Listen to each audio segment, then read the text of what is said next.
What would happen if I told you that Ferrari found in his own car something nobody expected by analyzing Lewis Hamilton, and that this discovery could change the course of your season? Well, exactly what they saw in Singapore, and why now the whole paddock is talking about it. When Singapore's Grand Prix arrived, Hamilton not only brought experience, he brought a new mentality. What was going to live in Marina Bay was not a simple practical session.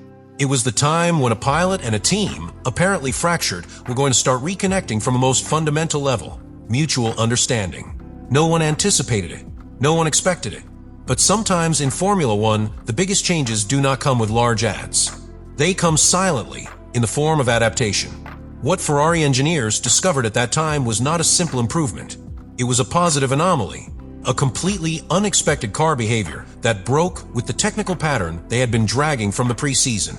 The telemetry of the Hamilton car in sectors such as Curve 10 and Marina Bay Curve 13 showed efficiency that simply had no precedence in its history.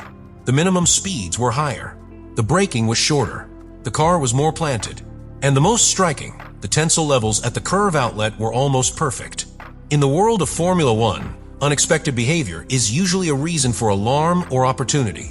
In this case, Ferrari decided to address it as the second. Immediately, they began to cross data with the previous sessions, with the standard car adjustments, and with the simulator inputs. And it was there when the pattern emerged. The change was not only in the car. I was on how Hamilton was driving it. When adopting Leclerc's progressive braking style, Hamilton had created an unintentionally synergy with the SF25 architecture. The softer transition from a throttle pedal to the brake allowed a better longitudinal weight transfer, which relieved the load on the rear axle at the point of rotation of the curve. This, in turn, stabilized the balance of the car and allowed the differential to act more precision, avoiding unnecessary landslides. But the most surprising impact was thermodynamic. The reduction in the internal friction of the system and the lower skating allowed a more efficient heat management. The brakes, normally to the limit in Singapore, remained in optimal ranges for more turns. The tires, instead of degrading in 3 turns, showed an unprecedented consistency for urban layout. This finding was as unexpected as a transformer, because he revealed that SF25 was not badly designed, as many thought. I was misunderstood. The car required a specific driving style to release its potential. Hamilton, imitating an approach that was not his, accidentally found the hidden code of the car. And the engineers, when observing that interaction, finally understood how they should reconfigure not only the adjustments, but all the pilot philosophy that they had to transmit to both pilots. The posterior technical analysis revealed that this change also affected the behavior of airflow over the rear diffuser. The improvement in mechanical stability allowed the body to remain in a more constant position during the passage by curve, which stabilized the aerodynamic flow under the flat bottom and reduced unstable load peaks. In simple terms, less rebounds, more efficiency, but beyond the numbers and graphics, the important thing is what this caused inside the equipment. For the first time in months, Ferrari's engineers felt they were understanding their machine. Hamilton felt he was in control, and the complete team understood that there was a real route to turn a problematic car into a contender to the title. It was no longer about waiting for a miraculous update. Now it was about perfecting what they already had. And that, in Formula One, is a paradigm shift. The paddock began to speak. Other teams requested cameras on board. Analysts began to notice the changes in the braking angles and the energy maps of the SF25. Ferrari no longer seemed a scattered team. Now it was a set that had deciphered something that others were still trying to understand. The technical discovery of Singapore not only gave them advantage, it gave them a new narrative, that of a team that for the first time stopped fighting against his own car to start taking his soul. What Ferrari found in SF25 during Singapore practices was not just an improvement.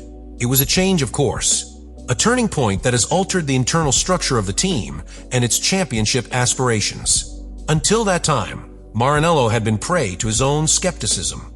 The engineers distrusted their machine. The pilots distrusted the car. And the team's management, despite the advances of the last year, continued to browse with a disoriented compass between immediate performance and long-term development. The technical finding of Singapore broke that cycle. For the first time since his signing, Hamilton stopped looking like a foreign body inside Ferrari. The relationship that began as a symbolic act, a legend joining its legacy to that of the most iconic team, became a real operational alliance. Language on radios changed. The engineering meetings became longer.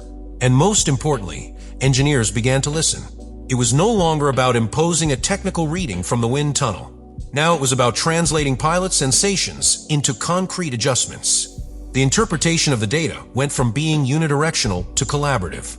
Internal communication, until then rigid and hierarchical, found in Hamilton a catalyst for transformation. This has direct consequences on the track.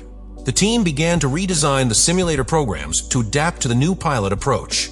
The motor maps were stressed to favor the delivery of soft power in the output of technical curves. Even pedal design and electronic braking system entered into a review phase. Everything, absolutely everything, revolved around a question. How can we replicate this behavior of the SF-25 in any calendar circuit? Because if what happened in Singapore was a coincidence, it will only serve an isolated victory. But if it is reproducible, we are facing the most unexpected competitive rebirth of recent years. The engineers know it, and the rivals too. The domino effect soon arrived. Charles Leclerc, which had been Ferrari's technical and emotional center for years, is now in a paradoxical situation. His pilot style, which inspired Hamilton's transformation, might not be enough to match the new tune between the British and the car. In Maranello, without saying it openly, they are already wondering if it is time to invest the roles, to turn Hamilton into the new technical reference point. This generates a delicate internal dynamic. Because Ferrari not only competes against Red Bull, Mercedes, or McLaren, it also competes against their own ghosts. Poor talent management, the lack of a stable direction, and the strategic errors that have ruined promising seasons so many times. This time they cannot afford to fail. In the 2025 championship, with McLaren leading thanks to the impulse of Lando Norris, and with Verstappen seeking to stabilize a bull fractured red by erratic decisions and a loss of technical identity, Ferrari has in his hands a historical opportunity. The balance of forces is more fragile than ever. And in this environment, a technical discovery such as Singapore can be the difference between a redemption campaign or a new disappointment that would seal the decline. The paddock already knows. Therefore, after Singapore GP, rumors began to circulate. Rival teams requested access to specific on-board sequences. Some Red Bull engineers were seen photographing Hamilton's car in park firm. Even Mercedes, according to internal sources, began to review past telemetrias of Hamilton in urban circuits to understand what is happening exactly in SF-25. The narrative has changed. Ferrari is no longer the team that tries to survive. Now is the team that everyone is watching. Because if the pattern discovered in Singapore is replicated in Japan, Monaco, or in any technical layout of the calendar, the entire championship may be at stake. And it will be then when we see the real impact of this finding. It will not be for pure speed. It will be for understanding. Because in modern Formula One, the titles are not won alone on the track. They are won in the perfect interpretation between man, the machine, and the data. And Ferrari, for the first time in a long time, seems to have found that harmony. What happened in Singapore was not just a technical moment. It was a change of direction. A bifurcation point that, over time, could be remembered as the exact moment in which Ferrari stopped chasing the leaders and began to become one. But in this sport, nothing is permanent. What today is strength, tomorrow can be a weakness. And what seems like a revealing discovery, maybe it is just a contextual anomaly that will not be repeated again. Formula One, as always, is an uncertain terrain where the truth is revealed around. That is why the question that remains is not technical. It is strategic. Is Ferrari capable of capitalizing what he found? Will discipline have to convert an isolated finding into a coherent development system? Or will it fall once again into the trap that has so many times caught Maranello, the inability to sustain progress under pressure? Lewis Hamilton has shown that he still has the ability to reinvent himself. Its adaptation to SF-25, its role as a technical catalyst, and its emotional impact on the team have been evident. But how far can that connection go? Can you really lead Ferrari to a fight for the title in his first year dressed in red? And what implications would that have for the relationship with Leclerc, for the internal hierarchy of the team, and for the balance of a championship? On the other hand, how will McLaren, Red Bull, and Mercedes respond to this unexpected turn? Can they ignore what Ferrari has learned? Or will we see a career against time to replicate or even overcome this technical advance? And that's where you enter. Do you think what happened in Singapore is the beginning of a real rebirth for Ferrari? Or is it just a technical mirage that will disappear as soon as the track conditions change? Write it in the comments.